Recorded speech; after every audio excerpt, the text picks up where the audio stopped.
사소한 이유로 막 화를 내시는 분들이 많잖아요. 3명 중에서 2명 정도는 화가 나 있다는 사람들이 전에 비해서 더 쉽게 분노하는 이유가 있을까요? 쉽게 분노하는 이유가 있죠. 외제차 운전자가 막 이렇게 보복 운전을 하다가 서서 내려고 딱 봤는데 막 형들 나오니까 바로 깨갱해서 가잖아. 와. 말하자면 갑질의 행위가 결국은 여기에 해당된다. 그건 분노에 중독된 것이라고 할 수 있겠죠. 이게 마약에 중독이 될 때 나오는 신경전달 물질하고 비슷하거든요. 스스로와 주변에게 파국을 부르는 행동까지도 갈 수 있다라고 생각하자고 볼 수 있죠. 그리고 지금 이제 장 박사님께서 말씀해 주신 것처럼 뇌 문제이기도 하고요. 근데 이제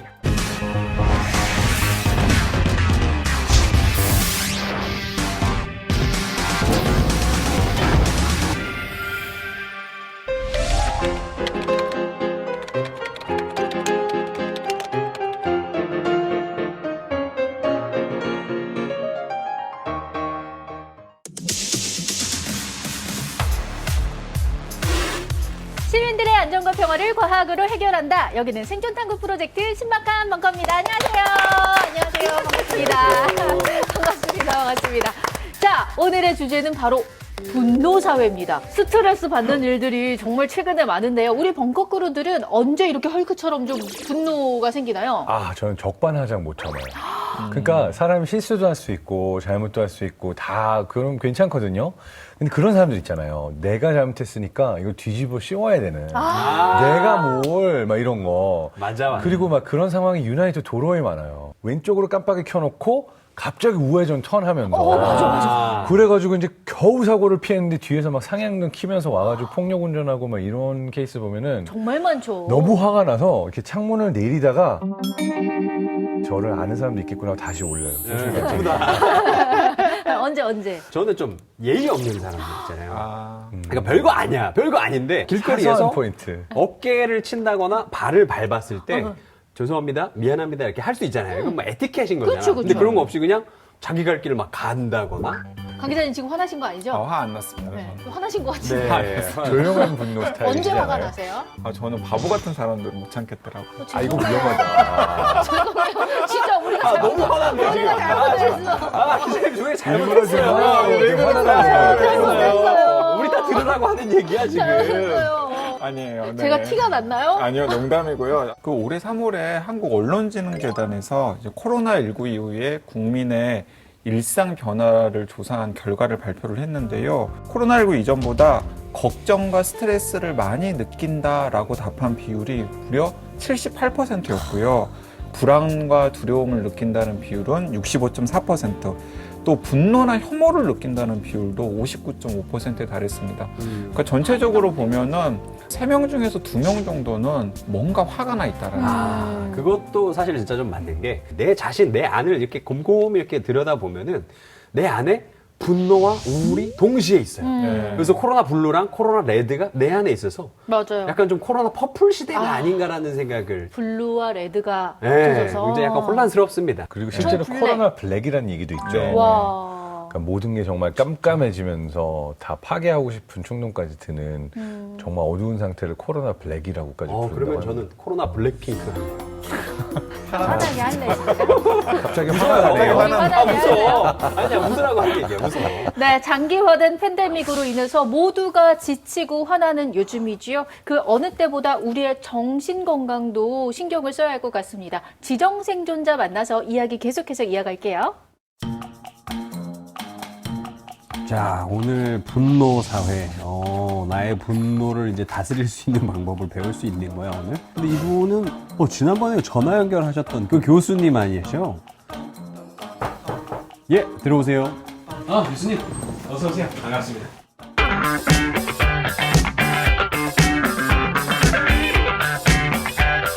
자, 일단은 손소독부터 하도록 하겠습니다. 체온도 한번 재겠습니다. 정상 체온 나왔고요. 교수님도 화를 내시나요? 엄청 냅니다. 진짜요? 뭐 조절 장애가 있으신 건 아니죠? 아니, 뭐, 잘 내는 게 이제 비결이 되겠죠. 언제 가장 화가 나십니까? 배고플 때, 졸릴 때.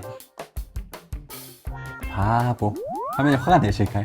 아니, 그 정도요. 그래요? 근데 사실 지금 약간 무서워요. 교수님 약간 마크 러팔로 헐크 아시죠? 바나나를 먹는 게 분노를 조절하는데 도움이 된다는 이야기가 있습니다. 그래요? 저도 공유 좀 해주세요. 저도 읽어보고 뭐 바나나가 맛있어서 그런가? 싫어하는 사람 얼굴 보면 가슴이 답답해지는 거. 이거 화병인가요? 근데 정상 반응이겠죠. 그 사람이랑 뭐 24시간 붙어 있어야 되는 거 아닐 테니까. 그런 경우도 있다. 네, 제 얘기 절대 아닙니다. 네, 제 그렇죠. 얘기 아닙니다. 아니죠. 네, 네. 그럼 교수님만의 분노를 다스리는 꿀팁. 방송을 끝까지 보시면 거기 이제 제가 마지막 순간에 알려드리도록 하겠습니다. 그럼 같이 벙커로 가시죠. 네, 오늘의 지정 생존자 어서 나와주세요. 안녕하세요. 안녕하세요.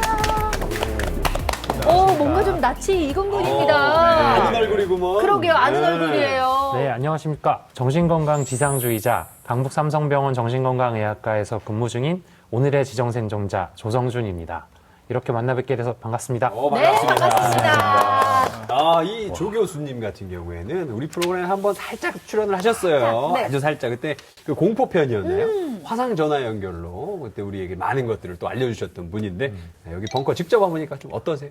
되게 궁금했었거든요. 사실 전 휴가 중이었었고. 그러셨구나. 분노가 유발되신 건 아니죠? 화나서 오셨다고. 되게 휴가 중에 나를 요것들 가만 안 둬. 아니 굉장히 좋았습니다. 이제 아이들과 잠시 떨어져서 공식적으로 이제 육아에서 이제 떨어질 수 있어가지고 지정생존자로 지정해 주셔서 너무 영광이고 기대가 됩니다. 네, 오늘 정말 잘 부탁드리도록 하겠습니다.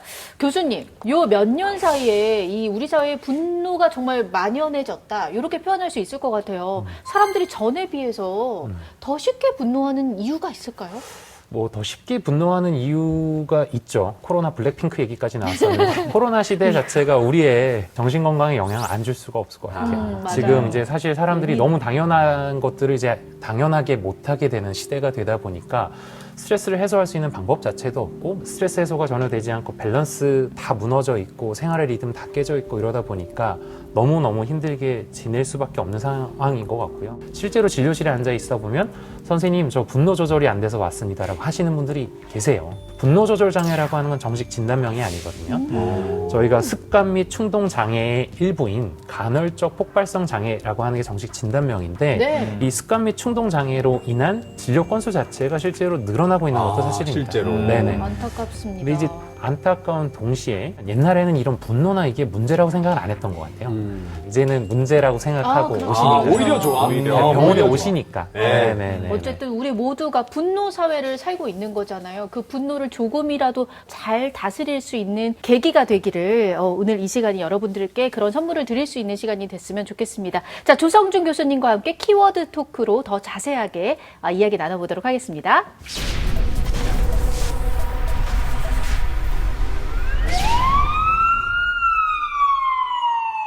외부에서 메시지가 도착했습니다. 이번 키워드는 마동석입니다.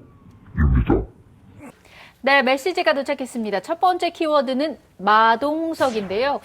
네, 오늘 키워드는 듣자마자 감이 좀 오는 것 같아요. 예, 그렇습니다. 소고기의 등급을 나눌 때는 이 마블링의 정도로 정하지 않습니까? 특 A다, 뭐 A 플러스다. 근데 이 마동석 씨 마블리잖아요, 마블리. 이 마블리가 분노의 척도를 정한다. 뭐 이런 이야기가 있어요. 그러니까요. 진짜 분노 조절 장애가 있는 사람은 마동석 씨 앞에서도 화를 낸다. 그렇지. 네, 그 얘기잖아요. 팔뚝이만한 사람 앞에서 화낼 수 있으면 그건 분노 조절 장애죠. 근데 대부분은 분노 조절 잘해. 그러니까. 잘하던데? 원래 사람이 직감적으로 알잖아요. 어떤 사람을 딱 만나면 내가 저 사람한테 그죠? 된다, 안 된다. 된다 안 된다. 각이 나오잖아요. 네, 그래서 안 된다라고 판단이 되면은 슬그머니 피하거나 맞아요. 아니면은 그냥 쭈그려 있잖아요. 네, 그렇죠. 자, 그런데 분노 조절이 제대로 안 되는 분들 같은 경우에는 이런 판단이 그때그때 딱 직감적으로 안 되는 분들이라고 할 수 있나요? 그렇죠. 이렇게 이제 누울 자리 보고 이제 다리 뻗는 분들은 어떻게 보면 분노 조절 장애가 아닐 수도 있죠. 그래서 우리가 분노 조절 장애와 일반적인 분노가 구별이 되는 지점은 적절성인 것 같아요. 적절성. 예를 들면 너무 사소한 일에도 스스로 감정 컨트롤이 되지 않아서 너무 상황에 맞지 않게 폭발적인 분노를 내는 것. 이게 어떻게 보면 그냥 일반적인 분노와 분노 조절 장애의 이제 차이일 수도 있고요. 그래서 결국에는 이제 근데 분노 조절 장애가 또 문제가 되는 것 중에 하나는 바로 분노를 표현하는 걸로 뭔가 그 상황이 해결되어 가는 거를 경험하는 거거든요. 이게 또 반복이 되면 안 되니까요. 그렇죠.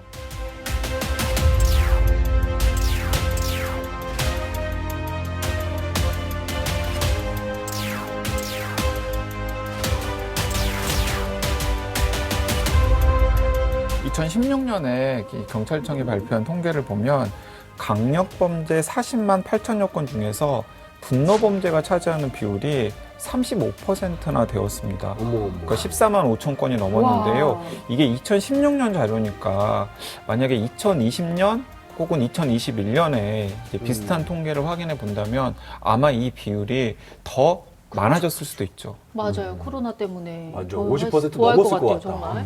근데 어쨌거나 이 운전하시는 분들 예, 공감을 또 하실 거예요. 운전 또 하시잖아요. 많이 여러분들. 왜 소영 씨 보고? 저 진짜 욕 많이 해요. 근데 이 도로에서 네. 분노의 질주를 하시는 분들이 굉장히 많아요. 고속도로 한복판에서 와, 내려서 막 차를 사이드 미러를 세웠죠. 막 부숴. 네. 어머 운전자는 막 발로 차. 무서워서 안 내려요. 아, 저 무섭지 저거. 네, 저 지금 사람들. 신고하고 있는 거. 어머 막 때려 사람을. 어머 미쳤나 봐. 어머. 피해 차량에는 아이까지 있는데요. 어이구 야. 아이 쟤네는 앞에서. 양보를 해줬죠. 지금 뭐. 근데 앞에서 왔다 갔다 하면서 길을 막고 있어요.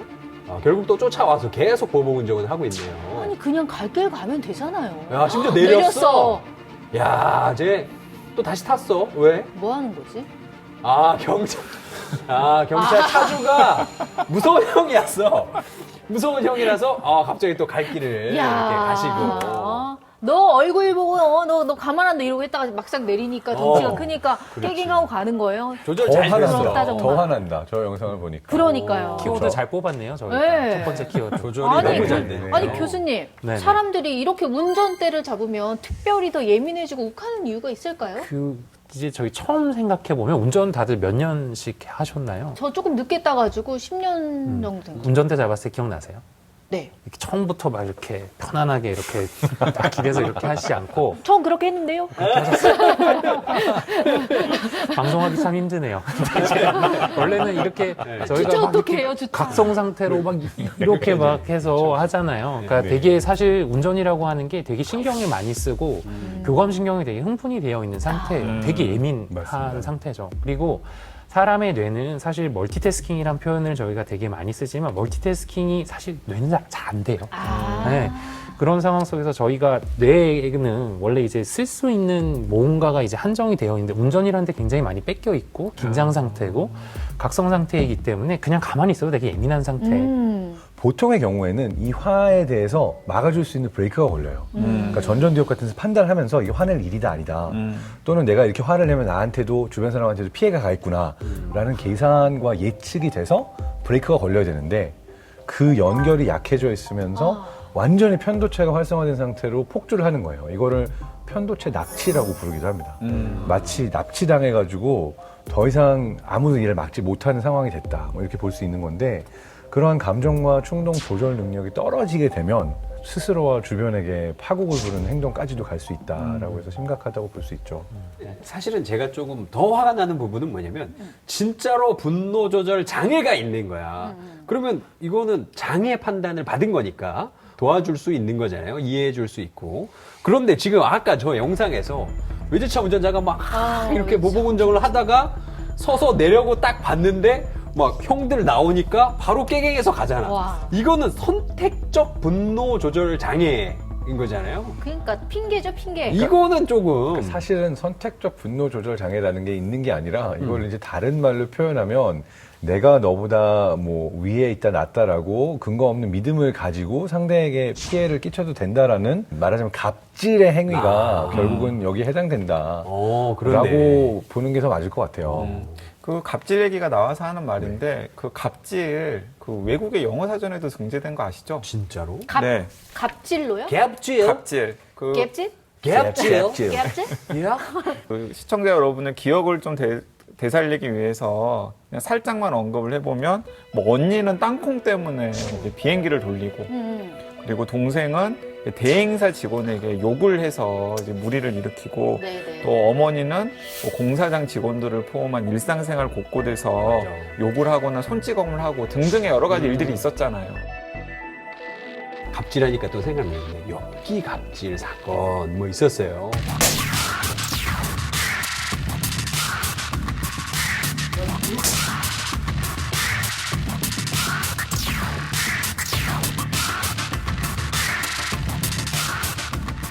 갑질이라는 문화는 어디에서만 성립할 수 있냐면 사람이 사람 위에 있고 서로가 급을 나누는 그러한 생각을 할 때만 갑질이 성립하는 거예요. 너무 싫어. 모두가 똑같은 수평적인 사회라고 한다면 누구에겐 화를 내고 하지 않고 이게 없을 텐데 사람 위에 사람 아래 서열이 있다라고 믿어서는 안 되겠죠. 근데 이게 좀 우리나라만 왜 이러는 건지 교수님이 왜 이러는 겁니까?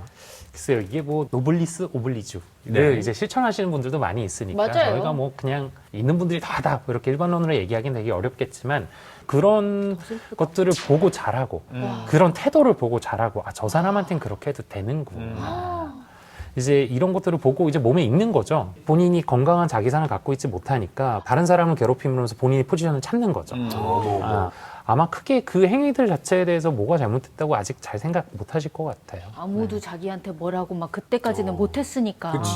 근데 더 흥미로운 연구 결과 중에 하나는 2013년도에 미국에서 발표된 논문인데 사람들이 이제 다른 사람의 몸짓을 보거나 말을 들을 때 그 사람에게 공감을 하게 되면 내 안에 있는 거울신경세포가 반응을 하게 되는데 한쪽은 남에게 명령을 하고 내가 권력이 있어서 다른 사람에게 시키면 딴 사람들이 내 시킨 대로 하는 그런 기억을 떠올리도록 하고 다른 그룹은 반대로 다른 사람이 시킨 걸 내가 명령을 받을 때 하는 그런 경험을 떠올리라고 하고 두 그룹에게 다른 사람의 말이나 행동을 보여줬을 때 내가 갑이 됐던 다른 사람을 막 시키고 내가 권력을 가졌던 생각을 했던 그룹에서는 이 거울 뉴런의 반응성이 거의 없었고 다른 사람의 눈이나 얼굴 보고도 감정을 읽어내는 능력이 떨어진다라고 해요. 와 대박이다. 굳이 그러면은 읽어낼 필요가 없었던 그러면 이제 성공하더니 너 변했다. 이런 말이 과학적으로 근거가 있다라는 건가요? 실제로 뭐 이렇게 지위가 높아지면은 저 사람 인간성 변했네 이런 얘기 우리들 많이 하잖아요. 그런데 이게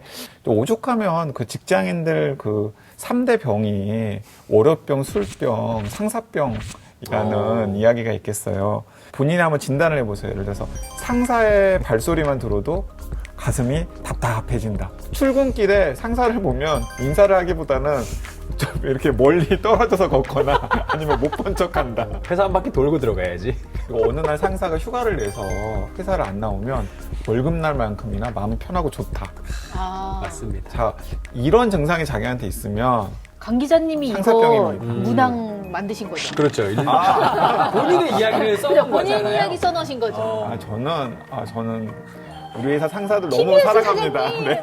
여기 강희한구 근데 기자님이요. 강영구 기자님이 팀장이잖아요, 본인이. 아니 그래도 팀장 위에 또 오. 다른 또 직급들이 많잖아요. 사장님 계시고. 그러니까 팀원들이 강영구 기자님을 이렇게 느끼지 그것도 않아요. 그렇겠죠. 네. 저는 회사 나오는 게 즐거워요. 아니, 밑에 분들도 좀 생각해 주세요. 좀 제발 휴가 좀 내주세요. 제발 좀.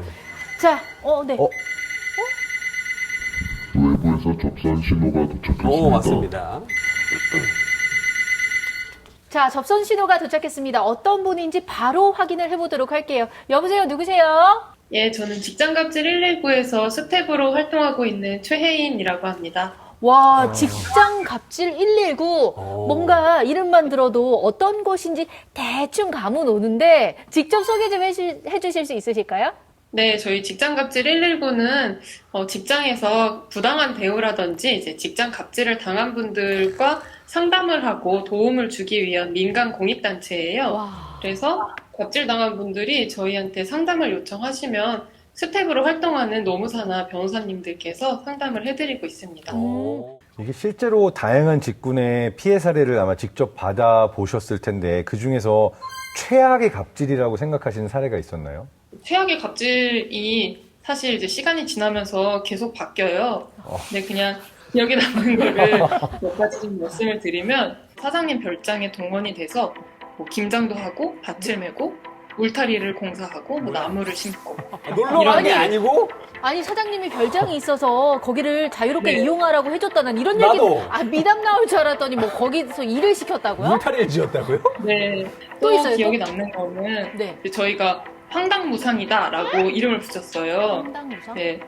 얼마나 황당한 일이냐면 마스크 공장 사례예요. 코로나19 때문에 쉬는 날도 없이 공장이 가동되면서 거기 일하는 근로자들도 주말에 뭐 병원을 간다던가 경조사가 있다던가 하는 것들도 챙기지 못하고 만약에 주말에 쉰다고 하면은 이제 욕을 들어요.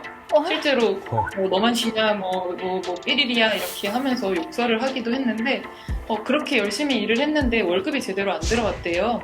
월급은 왜 안 주냐 어떻게 된 일이냐라고 물어봤더니 마스크를 몇 통을 주면서 정 돈이 급하면은 이거 팔아가지고 돈을 마련해라 라고 했던 사례가 있었습니다. 진짜 황당하네요. 황당무상이다 진짜. 이게 실화예요?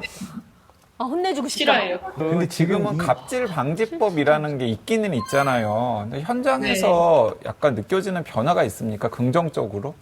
고용노동부 통계에 따르면 괴롭힘 방지법이 시행되고 1년 반 정도 동안 신고가 접수된 건수가 약 8천 건이나 됩니다. 8천여 건이나 접수가 됐는데 그중에 한 16% 정도만 노동부에서 개선 지도를 했고 그리고 0.36% 이렇게 아주 미미한 숫자만 기소 의견으로 검찰에 송치가 됐어요. 네. 그래서 신고 건수가 굉장히 많지만 노동부에서 아직은 좀 실효성 있는 개입이 이루어지지 않는다는 거는 아직까지는 좀 보완해야 할 지점인 것 같습니다. 지금 이 순간도 고군분투하고 있을 수많은 을들에게 한 말씀 해주실 수 있을까요? 네, 지금까지도 그랬고, 앞으로도 직장 갑질이나 직장 내 괴롭힘이라는 정의가 불분명하고, 이게 갑질인가? 이거 신고해도 되나? 이렇게 궁금해 하지만 말고, 좀 적극적으로 저희 직장 갑질 119라든지 다른 노동 상담을 받을 수 있는 창구를 통해서 대응 방법들을 같이 고민해 보시는 게 좋을 것 같습니다. 네. 제가 뭐 사실 좀 전에 표현은 을이라고 했지만 우리 모두 다 내 인생에선 우리가 갑이잖아요. 네. 하루빨리 직장 갑질 없는 세상이 왔으면 좋겠습니다. 오늘 좋은 말씀 감사드립니다. 노무사님. 네, 고맙습니다. 네, 고맙습니다. 상사분들도 이제 좀 아셔야 되는 게 있어요. 그러니까 이제는 MZ 세대 아니에요. 이제 우리는 이제 더 이상 주류가 아니고 MZ 세대가 이제 올라올 건데 이제 평생 직장이라고 부를 수 있는 건 잘 없잖아요. MZ 세대들은 모두가 다 그렇게 생각을 하고 있습니다. 옛날에 우리는 예측 가능하고 20년, 30년 뒤에 내 삶이 저 상사처럼 되겠구나. 그러니까 그 상사를 따르고 뭐가 있었다면 지금은 분위기 자체가 그렇지 않아요. 기성 세대들도 이미 개방성을 좀 가지고 맞아요. 그들을 존중해주고 맞아요. 하나하나의 이제 인격체로서 대할 준비가 되어 있지 않으면 그 직장은 힘들게 될 맞습니다. 거예요. 요즘은 네. 서로 노력해주는 시대가 된 것 맞습니다. 같습니다. 네. 욱하고 치밀어 오르는 분노에 무릎 꿇지 마시고 현명하게 대처할 수 있었으면 좋겠습니다.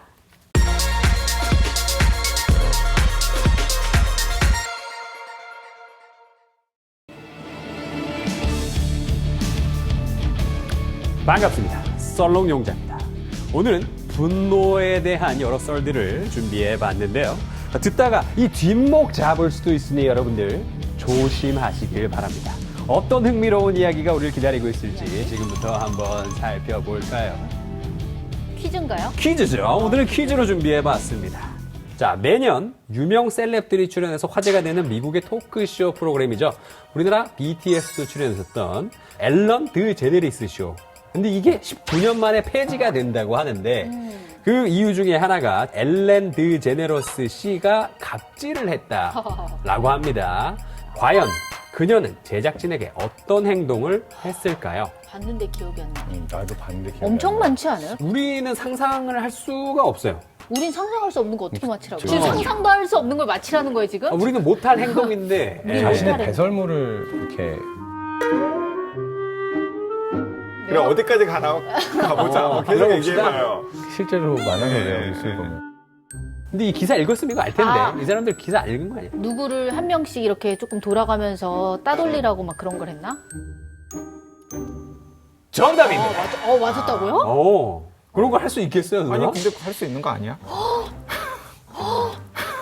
나 따돌리라고 한 적 있어? 많이 나 조금 한 달 전에 조금 나 약간 분위기가 누나 빼고 단톡방은 하나 있어.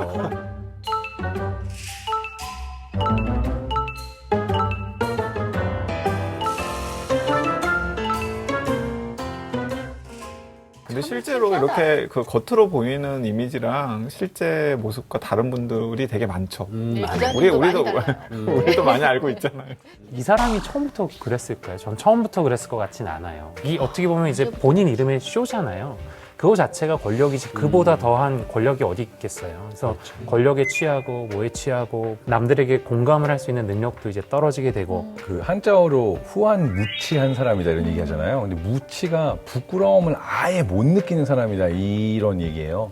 공감이 안 되니까 네네. 얼마나 비난받을 행동을 하는지를 인지 자체를 못하는 경우들이 많은 것 같아요. 어쨌거나 지금 이 앨런 데제네레스 사건도 사실 어떻게 보면 상사 갑질이었던 거죠. 갑질이죠, 근데 이렇게 상사 갑질이 여기저기서 많이 일어나다 보니까 요즘 직장인들이 녹음형 뭐 볼펜 뭐 이런 거를 들고 다니면서 자기 갑질 당할 때 이렇게 켜고 뭐 이런 것도 있다고 하니까 여러분들 살 길 잘 찾으시길 바라고요.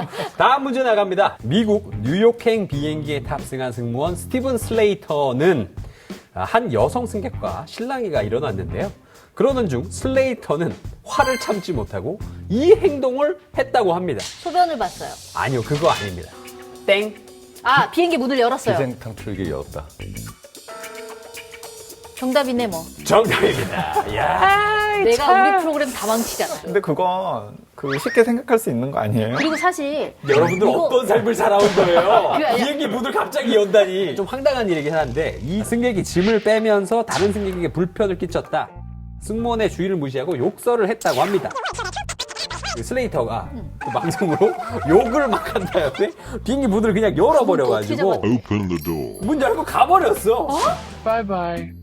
그 당시에 다친 승객은 없었지만은 이 슬레이터의 행동은 승무원으로서 잘못된 행동이었으니까 최대 7년 받을 수 있는 중형이었다고 합니다. 자, 교수님, 화가 난다고 이런 행동을 한 우리 슬레이터 씨, 이게 가능한 겁니까? 그래도 다행히 하늘을 날고 있지 않았어. 자기 어, 날고 한 있었어야지 상태였어요. 차라리. 이제 아까 용주 씨의 질문이 가능한가요? 라고 가능하니까 했겠죠. 네. 그 사람한테 뭐가 안 가능했겠어요. 네, 저는 되게 씁쓸했던 포인트 중에 한 가지는 그 승무원이라고 하는 직업이 되게 감정 노동을 되게 많이 하잖아요. 맞아요. 그러니까 뭔가 되게 많이 쌓여왔을 것 같아요. 이 사람도 좀 피해자라는 생각이 좀 드는 거예요. 이 승객에게 이 이야기를 들었다고 피해자가 아니라 어떻게 보면 우리가 조금 더 관심을 갖고 이런 감정 노동을 하는 사람들이 제도적으로 도움을 받을 수 있는 어떤 시스템, 장치 이런 게 있었으면 조금 더 진작에 좀 해소가 되고 살지 않았을까 하는 면이 또 굉장히 씁쓸한 한 면이었습니다. 그러니까 사람마다 이 쌓이는 화가 내 화를 해소할 수 있는 순간보다 쌓이는 게 많으면 물컵에 물이 계속 쌓이는 것처럼 어느 순간 넘쳐가지고 이렇게 트리거로 터지는 건데 아마 그 마지막 승객의 말 하나는 마지막 물 한 방울이 탁 들어가면서 이게 넘치는. 그래서 저는 늘 그 생각을 해야 될 것 같아요. 내가 한 행동은 작을지 모르지만 작은 말이나 행동 하나가 물 한 방울이 될 수 있다. 상대방한테. 다음 문제 나갑니다. 영국에서 한 남성이 2살 배기 의붓 아들을 우발적으로 살해한 사건이 있었는데요. 이는 자신을 귀찮게 했기 때문이라고 합니다. 그런데 남성은 아이를 죽인 후 이 행동을 하고 나서 직접 신고 전화를 했다라고 하는데요. 이 행동 무엇이었을까? 혹시 두시간 낮잠을 잤어요? 아닙니다. 너무 끔찍하다. 게임을 땡, 했다고? 땡. 아니, 게임은 하지 마요. 채팅을 했어요, 여자친구랑? 아니요. 뭘 검색했나 보다. 뭘 검색했는지도 내가 시체 알아야 돼? 유기법 검색. 형량? 정답은 아이의 상태를 인터넷에 검색했습니다. 결국 남성은 아동학대 및 살인 혐의로 체포가 됐고 재판부는 징역 22년을 선고했다고 하는데요. 근데 별로 놀랍지가 않은 게 사실 우리나라에도 요즘에 그보다 더 너무 끔찍한 많은 일들이 기사들을 많아서. 많이- 그러니까 이 검색 자체가 충격적이진 않다는 사실이 좀 충격적인 것 같아요. 예, 교수님 어떻게 보십니까? 사실 저도 이런 사연 접하면 너무 힘들어요. 이런 걸 보면 저도 견딜 수가 없고 못 보겠어요. 저희가 아까 분노를 하다 보면 브레이크 얘기를 잠깐 했잖아요. 분노 폭발을 막 하다가 그런 이성을 좀 되찾고 아이의 상태가 자기가 봐도 이상하고 문제가 생긴 것 같으니 그런 검색들을 좀 하지 않았나. 그걸 검색했다는 게 전혀 이성적이게 보이지 않는. 정신 그쵸. 못 차린 것 같은. 아버지지만은 결국에는 타인의 분노 때문에 내 목숨이 없어진 거잖아요. 너무 좀 슬픈 얘기인 것 같고요. 자, 다음에는 더 즐겁고 조금 더 밝은 소식으로 찾아뵙도록 하겠습니다. 다음 주에 만나요. 뿅.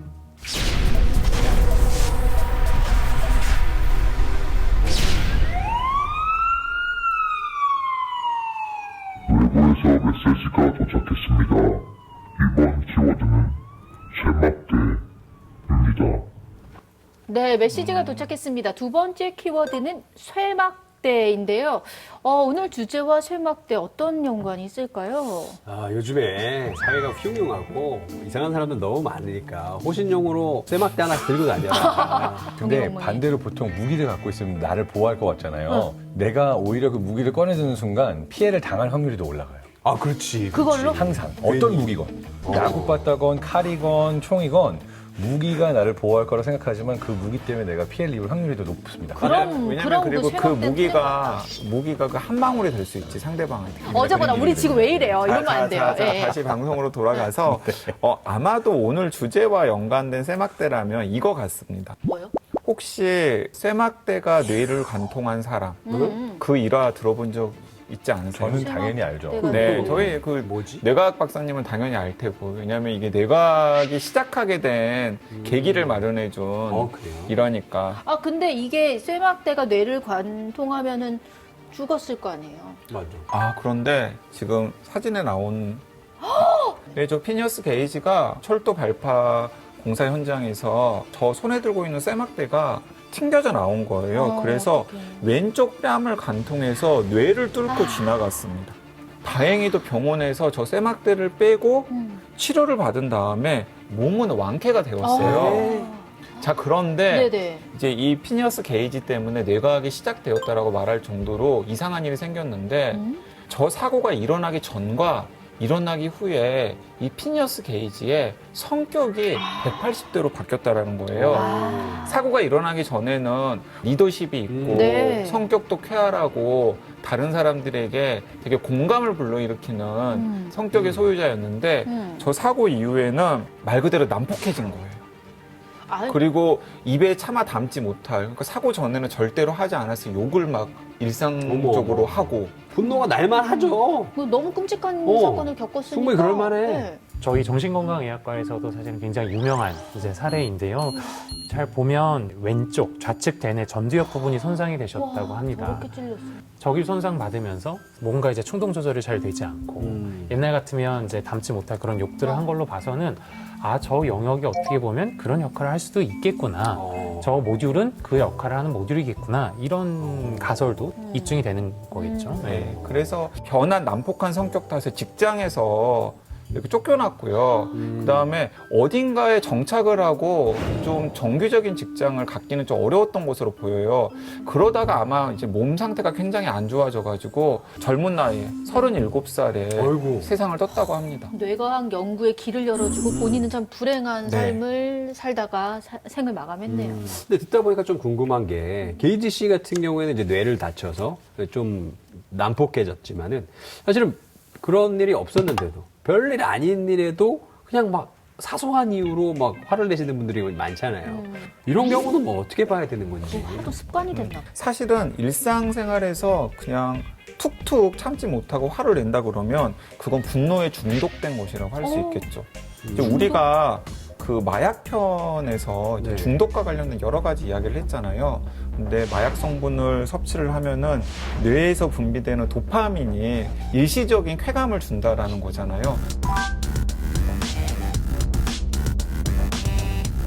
근데 실제로 분노에 중독된 분들 같은 경우는 분노를 표출했을 때 뇌에서 일시적으로 그 쾌감을 자극하는 도파민이 나온다라는 거예요. 진짜? 화를 내도? 화를 내도. 어머. 그리고 단순히 도파민만 올라가는 게 아니라 일시적으로 코티졸 같은 스트레스 호르몬은 오히려 내려가요. 그러니까 뭐냐면 기분이 좋아지는군요. 내가 너무 힘들고 걱정이 많다가 분노가 터지는 순간에는 걱정이나 나를 힘들게 하던 생각을 못하고 화만 내잖아요. 예. 그러니까 잠깐 그 순간 동안은 내가 마치 굴레를 벗어버린 것처럼 나에게 걱정과 스트레스를 주던 것들을 잠깐 동안 생각하지 않고 그냥 엄청난 에너지가 발산이 되는 거죠. 이게 좋은 게 아닌데 그 이후에 사실 몸에도 안 좋은 영향이 더 많이 오거든요. 근데 이것을 내가 이제 그 순간 내가 분노를 표출했더니 내가 이렇게 좋아졌다라는 기억으로 남게 되면 계속해서 이 분노를 하게 되는 메커니즘이 쌓이게 된다고 볼 수 있는 거예요.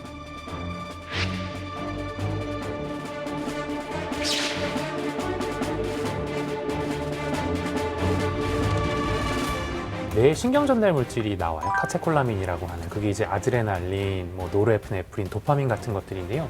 이게 마약에 중독이 될 때 나오는, 그러니까 연관되어 있는 신경 전달 물질하고 비슷하거든요. 이런 게 나오는 게 저희 흥분, 혈압, 뭐 심박수, 뭐 그때 순간의 힘을 내기 위한 이런 과정에 기여를 하게 됩니다. 아, 얘기 들으니까 그런 게 있었잖아요. 예전에 2000년대 초반에 분노방이라는 게 있었어요.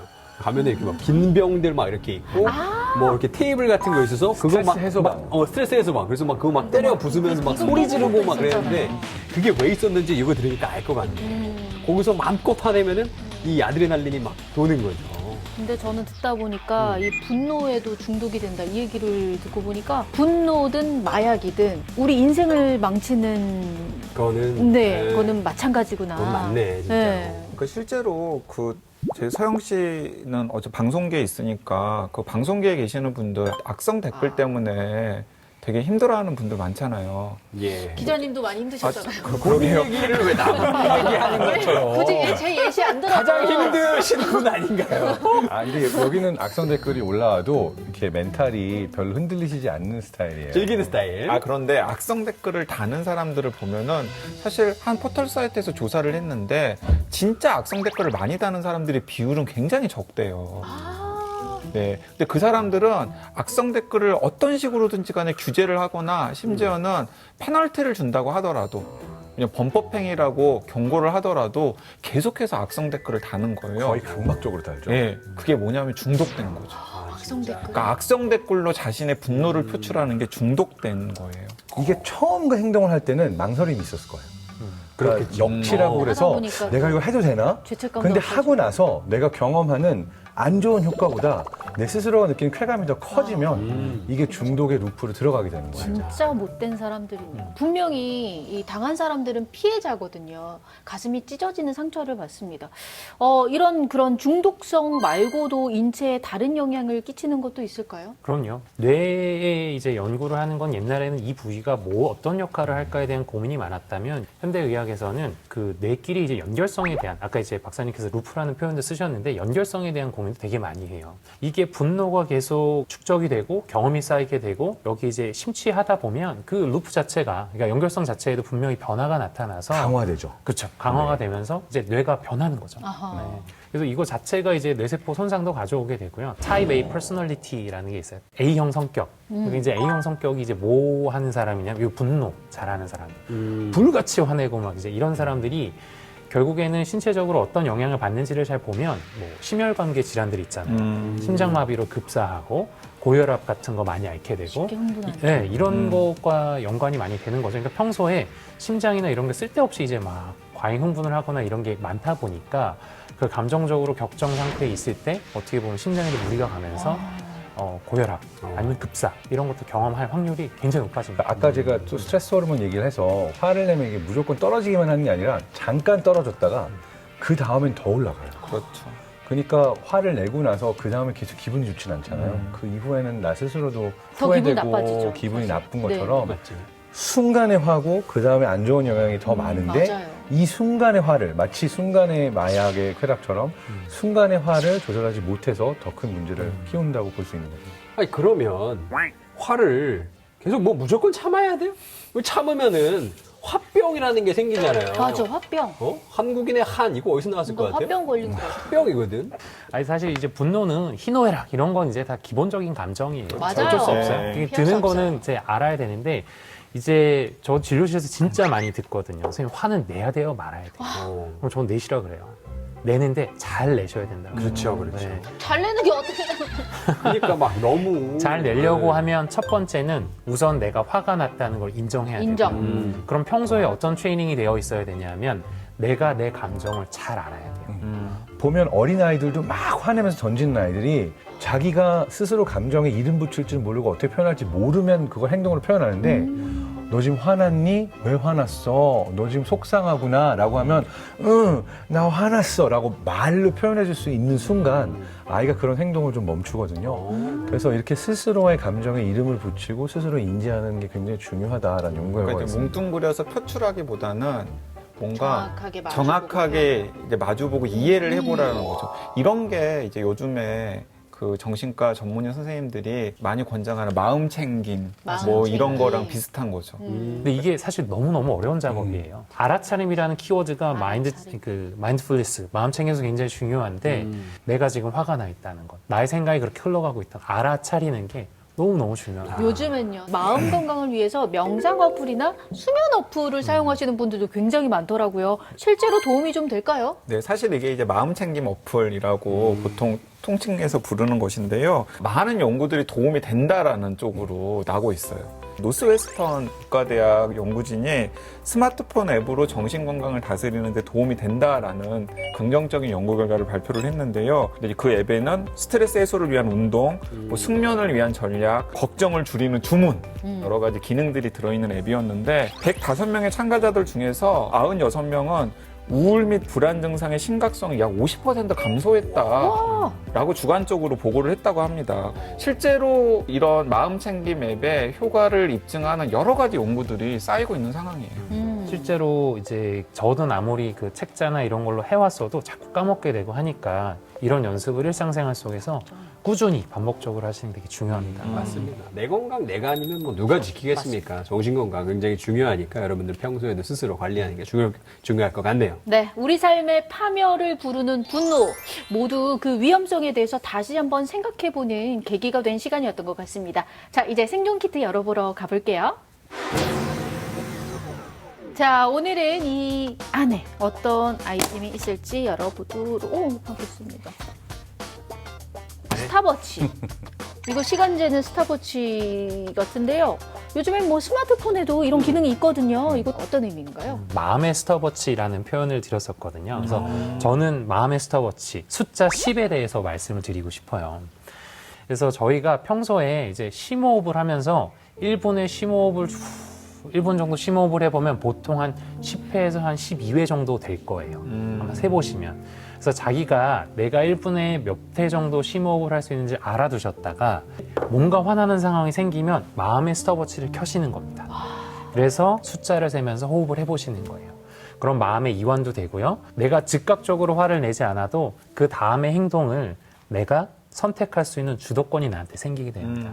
엄청나게 화가 났을 때는 한 15초 이후에 분노가 최고조로 올라요. 그러니까 뭔가 상처 주는 말을 딱 듣고 내가 바로 1초 후에 나가는 게 아니라 듣고 하다가 한 15초 후에 분노가 최고조로 오르잖아요. 이때가 이제 그 분노 호르몬이 최고조로 치는 거예요. 그러다가 2분이 지나면 이 수치가 서서히 다시 떨어지기 시작해요. 최소한 어쨌든 2분이라는 최소 시간을 우리가 버티면 제일 위험한 순간을 넘길 수 있다. 왜 참을 인자 세시면 살인도 면한다고 하잖아요.